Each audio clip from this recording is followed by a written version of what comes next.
Assalamualaikum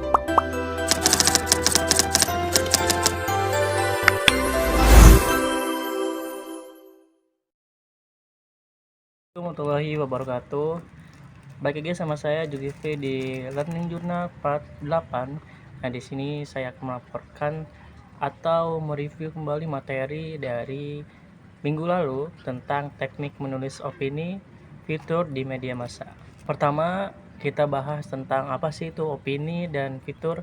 Nah, opini merupakan jenis tulisan yang berisi gagasan, ulasan, atau kritik terhadap persoalan yang berkembang di masyarakat dan ditulis dengan bahasa ilmiah populer.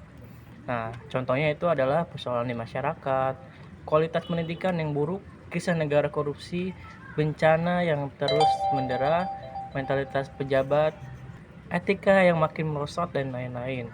Sekarang kita bahas tentang fitur ya.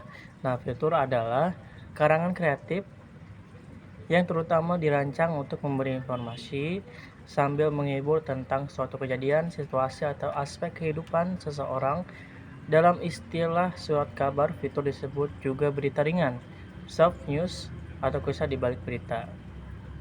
Contohnya nih, ada berita di balik musibah bencana, kisah penjual daun jati, pemecah batu, atau peraih medali emas, dan yang lain-lain. Selanjutnya ada rambu-rambu penulisan artikel. Pertama, ada persoalan aktual dan menjadi perhatian masyarakat. Kedua, masalah yang ditulis tidak menghasut, mengadu domba, dan memfitnah. Ketiga, ada tulisan berupa solusi terhadap persoalan, seperti kasus dana rekonstruksi, kasus Apindo berantas, kasus jilbab gaul, dan yang lain-lain. Ini adalah teknik menulis artikel opini. Pertama itu ada masalah. Masalah dapat diperoleh dari searching di internet atau membaca buku atau dari pengalaman. Yang kedua, lengkapi masalah dengan bahan pustaka. Yang ketiga, ada bagi penulis pemula, diskusikan masalah dengan teman atau pakar. Selanjutnya ada artikel harus didukung fakta dan data. Artikel juga harus ada saran dan pemecahan. Selanjutnya ada mencantum sumber kutipan jika mengutip pendapat orang lain. Yang terakhir ada jika penulisan ragu terhadap persoalan. Selanjutnya ada aktualisasi opini. Nah, pertama itu opini harus berkaitan dengan kejadian yang ada di tengah masyarakat, seperti wabah, unjuk rasa, kenaikan gaji, mahalnya biaya pendidikan, dan yang lain-lain. Yang kedua itu ada aktualitas berkaitan dengan hari besar nasional dan internasional. Misalnya ada AIDS atau HIV, hari tanpa asap rokok, pramuka, Natal, Idul Fitri, pendidikan, hari ibu, Valentine, dan lain sebagainya. Nah, proses penulisan artikel itu ada 3 tahap. Pertama, tahap penulisan. Nah, tahap ini penulis itu harus mampu mencari pokok persoalan yang ditulis, mencari referensi, menyiapkan outlines. Penulis harus memiliki kebiasaan menulis apa yang dibaca, dilihat, didengar, dirasa, maupun yang dialaminya. Kedua itu ada tahap penulisan. Nah, setelah penulisan dilakukan, tahap penulisan dilakukan dengan membuat draft tulisan. Nah, hal yang harus perhatikan itu bahasa Indonesia yang terkesan sederhana dan mudah dipahami oleh orang lain. Dan tahap ketiga adalah tahap pasca produksi.